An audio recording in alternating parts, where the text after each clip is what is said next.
শুভ সকাল আমার প্রিয় বন্ধুরা, তোমরা সবাই কেমন আছো? আশা করছি তোমরা যে যেখান থেকে আমার এই ব্লগটা দেখছো তোমরা সবাই এই মুহূর্তে অনেক ভালো আছো আর সুস্থ আছো। তোমাদের আশীর্বাদ ও ভালোবাসায়, আমার মহাদেবের আশীর্বাদে আমরাও না বেশ ভালো আছি। সাউথ 24 পরগনার গঙ্গাসাগরের ছোট্ট একটি গ্রাম থেকে আমি টুম্পা চলে এসেছি তোমাদের জন্য আবারও একটা নতুন ভিডিও নিয়ে। আমার পরিবারে আবার একটা নতুন ভিডিওতে তোমাদের সবাইকে অনেক অনেক শুভেচ্ছা ও ভালোবাসা। আজকে দিনটা হলো রবিবার, আর রবিবার মানেই তো আমাদের একটা কি বলবো আনন্দের দিন বলতে পারো, কারণ সংসারে যা কিছু কাজগুলো বাকি থাকে সেগুলো কিন্তু আমরা কমপ্লিট করার চেষ্টা করেই থাকি। আর আজ যেহেতু রবিবার সমস্ত স্কুলগুলো কিন্তু ছুটিই রয়েছে, আর তাই আমার মেয়ের স্কুলটাও আজকের বন্ধ রয়েছে। সেই জন্য আমি অনেকটাই হ্যাপি হয়ে গেছি, কারণ আজকের আমার প্রচুর প্রচুর কাজ রয়েছে, আর কি কি কাজ রয়েছে সবটাই কিন্তু আজকের এই ব্লগে তোমাদের সাথেই শেয়ার করব। তার আগে দেখো বাসি কাজগুলো আমি কমপ্লিট করে নিয়েছি। ঘুম থেকে উঠেছি ওই ভোর 5টার সময়। ঘুম থেকে উঠে একটু ভিডিও এডিটিংয়ের কাজ বাকি ছিল, সেগুলো কমপ্লিট করে তারপরে ঝাপটা তো গুটিয়ে নিলাম, তোমরা দেখলে। আর এখন কলপাড়ে এসে বাসনগুলো মেজে নিচ্ছি। তো চলো আজকের ব্লগটা একটু স্কিপ না করে প্রথম থেকে শেষ পর্যন্ত দেখতে থাকো। আই হোপ আজকের ভিডিওটা তোমাদের একটু হলেও ভালো লাগবে। তো দেখো ওদিকে আশিবাসি কাজগুলো কমপ্লিট করে মেয়েকে মানে ঘুমন্ত অবস্থায় উঠিয়ে ওকে বারান্দাতে মাটিতে বিছানা করেই শুইয়ে দিয়েছি, কারণ ও তো অনেকক্ষণ ঘুমিয়ে থাকে, তাহলে কিন্তু আমার এদিকে কাজগুলো আর করাই হবে না। তো যাই হোক পলঙ্কটা দেখো একেবারে ফাঁকা করেই দিয়েছি। তো অন্যান্য দিনের মতো আজকের মানে আমার এই যে বিছানার জায়গাটা তোমাদের নিশ্চয়ই দেখে মনে হচ্ছে যে দিদিভাই এখানে কেন এত সকাল সকাল ক্লিন করে ফেলেছে। হ্যাঁ গো, যেহেতু পুজো তো সামনে, আর পুজো মানেই তো পুরো ঘর দুয়ার সব কিছু আমাদের পরিষ্কার করতে লাগে, তাই না? সেই জন্য আমি আর বাদ থাকি কেন, আমিও আজকে চলে এসেছি একটা নতুন ভিডিও নিয়ে, যে আমার রুম ক্লিনজিংয়ের ভিডিও। তো চলো সঙ্গে থাকো পুরো ব্লগটা জুড়ে।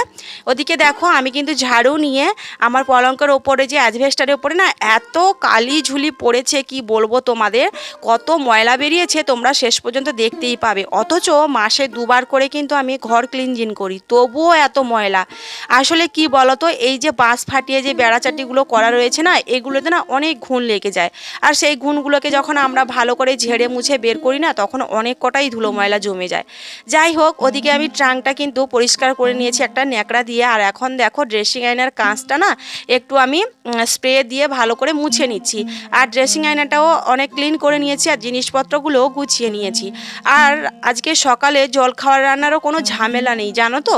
আসলে কি বলতো, গতকালকে রাতে তো আমি রুটি করেছিলাম, সেই রুটিগুলো কয়েক পিস রেখে দিয়েছি। আজকে সকালে যেহেতু অনেকটাই কাজে ঝামেলা, আর একটা রুম পুরোটা ক্লিন করতে গেলে কতটা যে সময় লাগে, তোমরা যারা করেছো বা করো তোমরা তো ভালোভাবেই জানো যে কতটা সময় লাগে। তো ভিডিওতে দেখা যায় যে খুব তাড়াতাড়ি কাজগুলো হয়ে যাচ্ছে, কিন্তু আদৌ সেটা হয় না। তো যাই হোক এদিকে দেখো দরজাতেও এত ফাঁদ জমেছে, আমি ঝাড়ু দিয়েই কিন্তু ঝাড়ছি। তো যাই হোক চলো এদিকে ভালো করে ঝাড়ু টাড়ু দিয়ে আমি ঝেড়ে নিই, কারণ ভীষণ ময়লা ভীষণ ময়লা। আর আমার তো অ্যালার্জির ধাঁচ রয়েছে, সেই জন্যে না আমার মাঝে মাঝে এত হাঁচি হচ্ছে কি বলবো তোমাদের। যাই হোক আমি কিন্তু পুরো রুমটা একেবারে ঝেড়ে মুছে নিয়েছি, আর এখন দেখো কত ময়লা বেরিয়েছে, মানে দেখে মনে হচ্ছে সত্যি 1 বছর মনে হচ্ছে এই রুমটা ক্লিন করা হয়নি। তো যাই হোক কিচ্ছু করার নেই।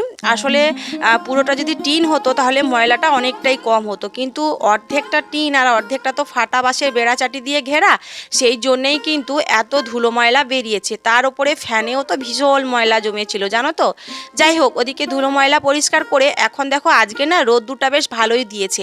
তাহলে পুরো রুমটা যখন ক্লিন করছি আর কেন বিছানাটা বাকিই থাকে বলো। সেই জন্য দেখো তোষকটাকে এই কাঠফাটা রোদ্দুরে আমি বের করেই দিলাম, কারণ কি বেশ কয়েকদিন আগে তো প্রচণ্ড বৃষ্টি হয়েছিল, তোমরা জানো প্রচুর বৃষ্টি। তো সেই বৃষ্টিতে না স্যাঁতস্যাঁতে হয়ে গেছিলো তোষকটা।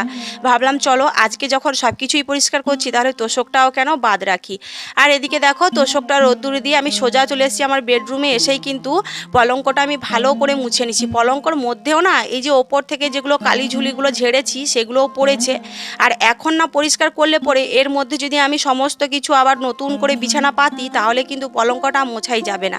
তো সেই জন্য দেখো আমি এখন মুছে নিচ্ছি। আর এতটা ঘাম বেরিয়েছে আমার এই ঘর পরিষ্কার করতে গিয়ে। আর আজ না রোদ্দুরটাও ভীষণ ভালো দিয়েছে, তার উপরে গরমটাও ভীষণ ভালো রয়েছে। সেই জন্য না পুরো স্নান করে গেছি আমি, কিচ্ছু করার নেই, রুমটা তো ক্লিন করতেই লাগবে। ওদিকে পলঙ্কটা পরিষ্কার করে এখন দেখো আমার মেয়ের যে বই রাখার র্যাকগুলো না, সেগুলো আমি দেখো এই যে এখন ক্লিন করে নিচ্ছি। আসলে কি বলতো, এই র্যাকগুলো না মানে এত ময়লা পড়ে গেছিলো, তো সবসময় তো ধোয়া মোছা যায় না, তো আজকে ধুয়ে নিচ্ছি আমি। এরপরে হয়তো একটা ভেজা ন্যাকড়া দিয়ে আমি পরে মুছে নেব, মানে যখন আমার হালকা করে ময়লা হবে তখন আর কি। আর এই র্যাকগুলো না দেখতে আমার ভীষণ ভালো লাগে, কেন জানি না। আমি খুব শখ করে এগুলো কিনেছিলাম, অনেক কষ্ট করে, জানো, আমার সংসার খরচের টাকা বাঁচিয়ে সেখান থেকে এগুলো কিনেছিলাম। আসলে কি বলতো, মেয়ের তো বই টই রাখার জায়গা নেই, তো এইটার মধ্যে বই রাখতে বেশ ভালো সুবিধাই হয়। আর এই যে ছোট্ট মতো র্যাকটা তোমরা দেখতে পাচ্ছ, এর মধ্যে আমার ওই টিপ পাতা, তারপরে সিঁদুর কৌটো, এগুলো আমি রাখি। আর মামাম সোনার মানে ক্লিপ, এগুলোই আমি রাখি। আরও কিছু ওষুধপত্রও থাকে। যাই হোক, চলো, অনেক তো মানে দৌড়ঝাঁপ হলো, কাজকর্ম হলো, আর দুপুরে রান্নাবান্নাটাও তো করতে হবে। পেট পুজো না করলে সংসারে কাজ করব কিভাবে, তাই না বন্ধুরা? তো যাই হোক, চলো, এদিকে দেখো আমি একটু ঝিঙে ভেজে নিচ্ছি তেলের মধ্যে। আজকে না মুসুর ডাল দিয়ে ঝিঙে করব, তো সেই জন্যই কিন্তু একটু ঝিঙে ভেজে নিলাম। আর এদিকে দেখো আলু সেদ্ধ আর দুটো কচু সেদ্ধ দিলাম ভাতের মধ্যে।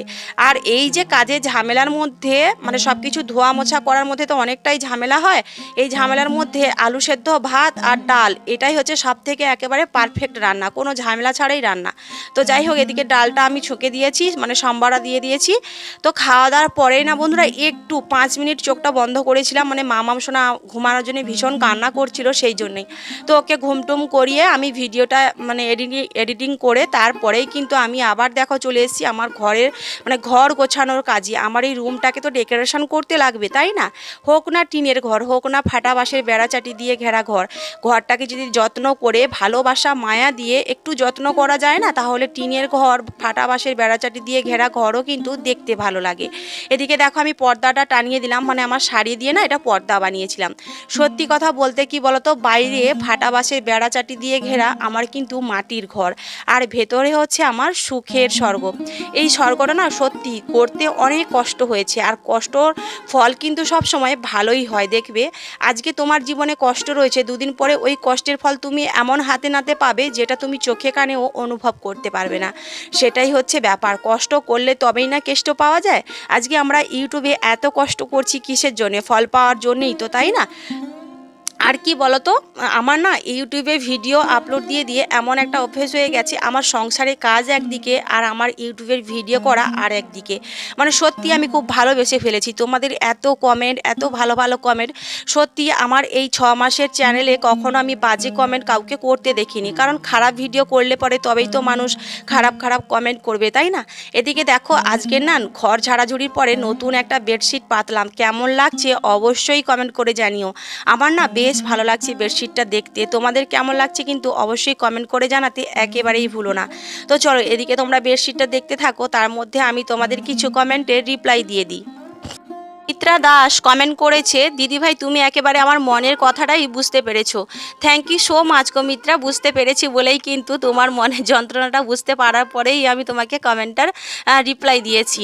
হ্যাঁ গো বনু, এভাবে আমার পাশে থেকো। দিদিভাই তোমার কথাগুলো কিন্তু একদমই সত্যি কথা, তোমার কথাগুলো ভীষণ ভালো লাগে। চুমকি ঘোড়াই কমেন্ট করেছে, দিদিভাই সত্যি বলেছো, শ্বশুরবাড়িতে যতই করো না কেন কখনো কোনো নাম নেই। আর তোমার কথাগুলো কিন্তু একেবারেই সত্যি কথা, তোমার কথাগুলো ভীষণ ভালো লাগলো। থ্যাংক ইউ সো মাচ গো। মাই রান্নাঘর লাভ দিয়েছে। তো সবাই এভাবে পাশে থেকো, যেমন পারি তেমন করি।